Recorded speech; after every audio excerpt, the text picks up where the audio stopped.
Next है आपके production of Flavr shower, जो कि टोमेटो की ही एक वेराइटी है। इसका प्रोडक्शन किस प्रकार से किया जाता है? ए जेनेटिकली मॉडिफाइड टोमेटो, एक प्रकार का जेनेटिकली मॉडिफाइड टोमेटो होता है, और ट्रांसजेनिक टोमेटो होता है is a tomato that has been its gene modified. इसमें भी क्या किया जाता है? इसके जीन को मॉडिफाइड किया जाता है using genetic engineering. The first commercially available genetically modified food was a tomato engineer to have a longer shelf life Flavr shower.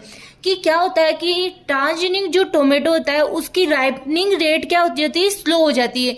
जैसे कि हम लोग नॉर्मल टमाटर को देखते हैं, उनको घर पे लाते हैं, 1-2 दिन देखते हैं कि 1-2 दिन में ही वो सड़ने लग जाते हैं। लेकिन जो ट्रांसजेनिक टोमेटो होते हैं वो क्या होते हैं कि कहीं जैसे 1-2 वीक तक भी क्या होते हैं? सड़ते नहीं है। उनकी राइपनिंग रेट स्लो हो जाती है, वो वैसे के वैसे ही रहते हैं, और जो उनका ऊपर वाला जो छिलका होता है वो भी थोड़ा मोटा होता है। तो development of Flavr Savr tomato,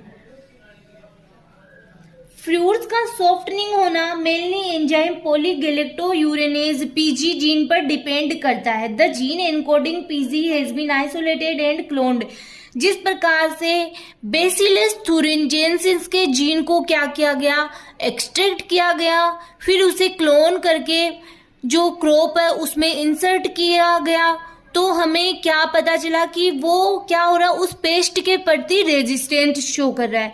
उसी प्रकार से जो जीन टोमेटो के जो जीन उसको क्या कर रहे हैं? उसकी राइपनिंग रेट को तेज कर रहे हैं, उसको एक्सट्रैक्ट कर लिया गया, फिर उसको क्या किया गया? क्लोन किया गया, फिर वापस से उसको इंसर्ट किया गया, तो जो टोमेटो हमें प्राप्त हुआ वो था फ्लेवर शावर।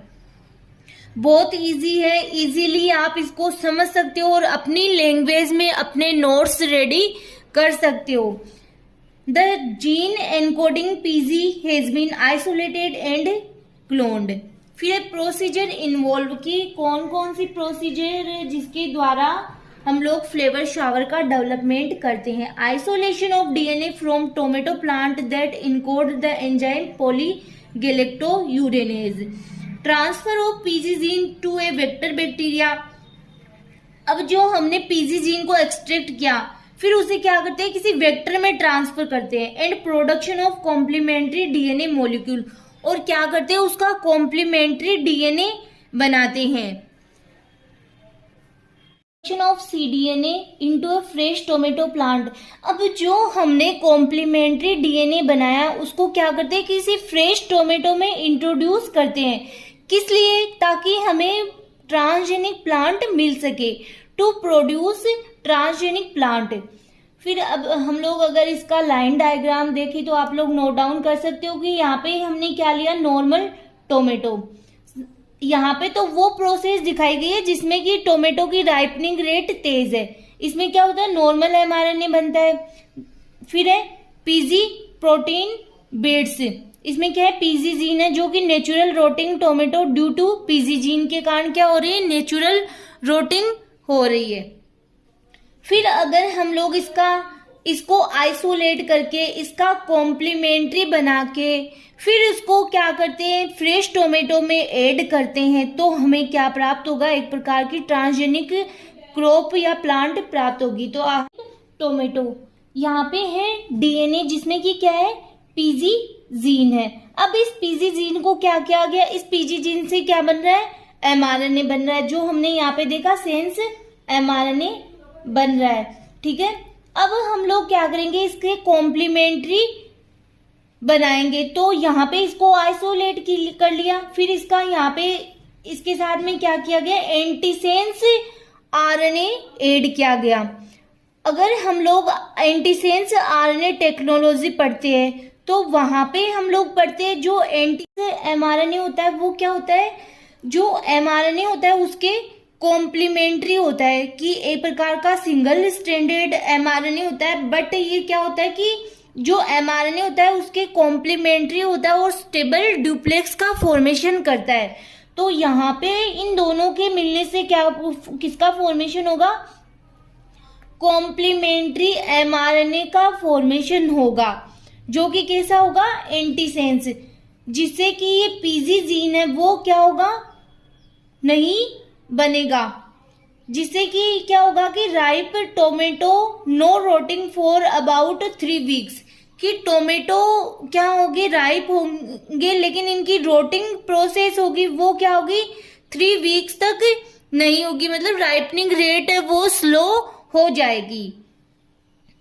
तो ये था आपके जो फ्लेवर शावर का फॉर्मेशन, जिसको आप नोट डाउन कर सकते हो। बहुत इजी सा टॉपिक है कि जो फ्लेवर शावर है वो एक प्रकार की जेनेटिकली मॉडिफाइड क्रॉप है या प्लांट होते हैं, फूड प्लांट होते हैं, जिनको कि क्या किया जाता है, जिसमें कि पीजी जीन प्रेजेंट होता है जो कि रोटिंग के लिए रिस्पॉन्सिबल होते हैं। उनको आइसोलेट किया जाता है, फिर उनको क्लोन किया जाता है, ठीक है। फिर क्लोन करके उनको क्या किया जाता है, सीडीएनए बनाया जाता है, कॉम्प्लीमेंट्री डीएनए बनाया जाता है। फिर उसको फ्रेश टोमेटो में ट्रांसफर किया जाता है ताकि हम लोग ट्रांसजेनिक प्लांट का फॉर्मेशन कर सके।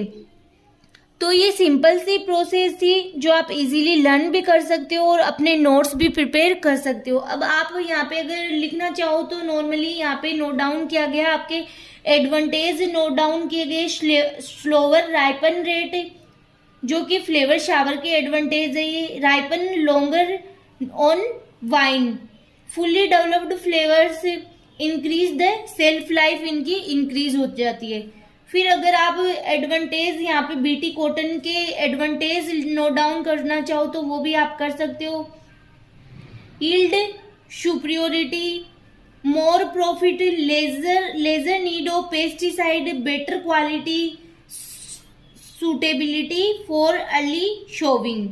फिर है डिसएडवांटेज, किसके, बीटी कॉटन के ही डिसएडवांटेज है, higher cost of seed, higher fertiliser and irrigation cost, higher harvest cost. तो ये था आपके फ्लेवर शावर, बीटी कॉटन और गोल्डन राइस जो हम लोग स्टडी कर चुके हैं। नेक्स्ट लेक्चर में हम नए टॉपिक के साथ फिर मिलेंगे।